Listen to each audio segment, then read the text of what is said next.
माहारियारि आफाद एबसुनि फरायसाफोरजों सोमोन्दो लाखिनानै हाबा मावनायखौ गोजोननायजों बुंनानै फोजोबनो हाया होननानै फोरमायदों मेट्रिक आनजादाव सेथि मासि लाना उथ्रिनाय सासे गुनगोनां फरायसाया। गावनि उथ्रिसारनायाव गामिनि रायजो राजाफोरजों बेबायदि बरायजानो मोननायखौ बुंस'हायै गोजोननाय फोरमायदों बे गुनगोनां फरायसाया। बे गुनगोनां फरायसायानो जाबाय क'क्राझार जिल्ला सान्तिपुर गामिनि बिफा सुसिन्त ब्रह्मनि आंगो फिसाज्ला सोमावसार ब्रह्म। मिथिनाय बादिब्ला सोमावसार ब्रह्मआ देग्लायनि मेट्रिक आनजादाव गासै 528 नम्बर 88% जौखोन्दो लाना सेथि मासियाव उथ्रिसारदों। गावनि उथ्रिसारनायाव दिनै गावनि दिथागिरि बिमा बिफानि हेफाजाब लोगोसेयैनो फोरोंगिरि आरो माहारियारि आफाद एबसुनि थुलुंगा होनायखौ थोंजोङै बाख्नायदों सोमावसार ब्रह्मआ। आङो जोबोद गोजोननाय मोनदों जे जोंनि गामिनि रायजो राजा बिथांमोना बिदि मोनसे प्रग्राम लानानै जे SSLC आनजाद उथ्रिनो हानाय स्टुडेन्टफोरखौ बरायदों। मानोना बेफोरबायदि खालामनायजों जेनेरेसनफोरा एक्साइटेड जायो, मटिभेसन मोनो। बेनिखायनो आं जोबोद गोजोननाय मोनदों। बेसेबां मासि लानानै नोंथाङा उथ्रिसारदों? आंनि गासै मार्कआ 528 आरो पार्सेन्टेजआ 88%। आं खोनानो मोनदों नोंथाङा मोनफ्रोमबो साबजेक्टआव अल लिटार दं होननानै। औ, गासिबो साबजेक्टआव। इयुनाव मा जानो सानदों? आङो इयुनाव कम्पिउटार इन्जिनियार फरायनो सानदों। बेसेबां घन्टा फरायनानै नोंथाङा दिनै सेथि मासिखौ उथ्रिसारनो हाया? आङो सानसेयाव मेक्सिमाम 5-6 आवार्स फरायोमोन। नोंथांनि फरायनायाव सोरबा इनकारेज बा माखासे मटिभेसन होग्राफोर दंमोन नामा? आंनि टिचारफोरा आंनि इनकारेज होग्रा आरो फेमिलि मेम्बार्सफोर बेफोरनो। आथिखालाव नुनो मोनो गोबां इन्टेलेक्सुयेलफोर बा माहारियारि आफादफोरा माखासे एवारनेस प्रग्राम लानानै नोंथांमोनखौ थुलुंगा होदों। बे समाव नोंथाङा माबायदि एक्साइटेडमोन? बे समाव आङो जोबोद एक्साइटेडमोन। बुंनानै फोजोबनो हाया बेफोरबायदि एक्साइटेडखौ। न'खरनिफ्राय माबायदि थुलुंगा मोना नोंथाङा? फेमिलिनिफ्रायथ' जोंनि फेमिलियाव दा जा थायो एसेबां गोरों गोरा नङा। बेनिखायनो बेसेबां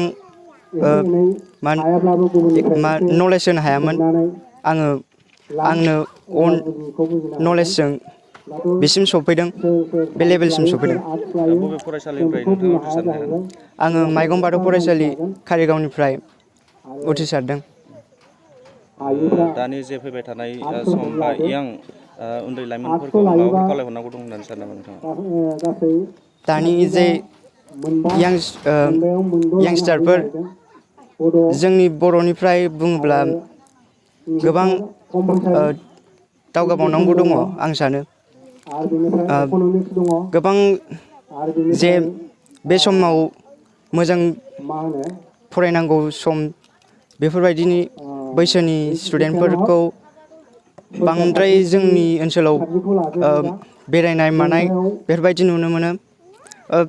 बेखौ जोङो ससियेलनि मानसिफोरानो एसे खेल लानानै मोजाङै बयबो गामिनि जा गिदिर गोलाव मानसिफोर दङ बेफोरो एसे गाइड लानानै जुदि एसेबाबो इनकारेज होयो बा एसेबाबो मटिभेसन होयो, बेफोरबायदि खालामोब्ला मोजां जायो।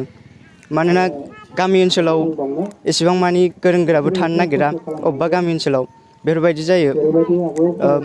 बेफोरबायदि ओनसोलाव गामिनि जा सासे गोरों गोरा थायो बेफोरनो एसेबाबो प्रग्राम खालामनानै मटिभेसन खालामनो नांगौ आं सानो। बेसेबां आवार्स फरायनायनि गेजेरजों नोंथाङा सेथि मासि उथ्रिसारनो हाया? आङो सानसेयाव मेक्सिमाम 5-6 आवार्स फरायोमोन। बेनि गेजेरजों आं दा बे लेभेलसिम सफैदों। ओमफ्राय सिगाङावथ' टिचारफोर सोंदोंमोन बा गुबुन गुबुन आफादनि जेरै एबसुनि बुंनो थाङोब्ला जोंनि इउनिटनि सोंनाय जादोंमोन एसे। बेयाव आङो 90+ लानो बुंदोंमोन। ओमफ्राय आं बेसेथ' लानो हायासै। स' आं बारा सेटिसफाइ जायासै आंनि मार्कजों। थेवब्लाबो दा बेजोंनो आङो जथेस्थ' साननानै लाबाय। गोजोननाय मोनदों। औ, गोजोननाय मोनबाय।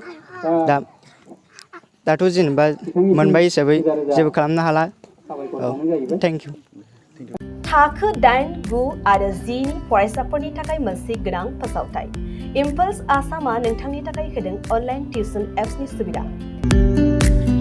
बर' आरो एसामिस मोन्नैबो बिजोंनि 8, 9 आरो 10 थाखोनि बिगियान, सानखान्थि आरो इंराजि आयदायाव अनलाइन टिउसननि सुबिदाखौ होगोन।